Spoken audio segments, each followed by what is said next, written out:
West ইন্ডিজের কাছে সিরিজের তৃতীয় টি-20 ম্যাচে হেরেছে বাংলাদেশ ক্রিকেট দল। এবার টাইগারদের হার 5 উইকেটে। ঘরের মাঠে টি-20 ফরম্যাটে ওয়েস্ট ইন্ডিজের কাছে 3-0 ব্যবধানে সিরিজ হারলো বাংলাদেশ।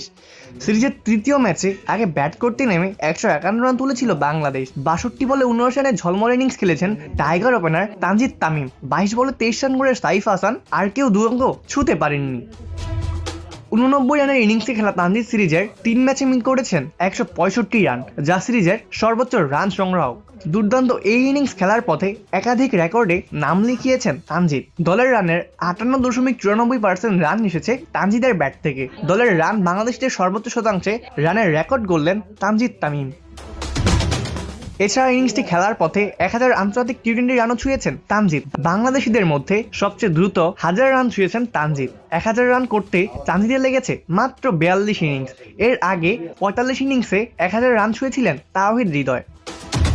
নিজের আন্তর্জাতিক টি-20 ক্যারিয়ারে স্ট্রাইক রেটও বেশ বাড়িয়ে নিয়েছেন তানজিদ। বাংলাদেশিদের মধ্যে অন্তত 500 রান করেছেন এমন ব্যাটারদের মধ্যে 128.15 স্ট্রাইক রেটে দ্বিতীয় স্থানে রয়েছেন তানজিদ তামিম। সর্বোচ্চ স্ট্রাইক রেট পারভেজ হোসেন ইমনের 130.54। চলতি বছরটা বেশ ভালো কাটছে তানজিদের। এক বছরে বাংলাদেশের হয়ে সবচেয়ে বেশি রান অর্থাৎ 711, সবচেয়ে বেশি ছক্কা 38, সবচেয়ে বেশি 50, 7, সবচেয়ে বেশি 4, 58, সব রেকর্ডই এখন তানজিদের দখলে। অপূর্ব দাস, প্লেবাস নিউজ।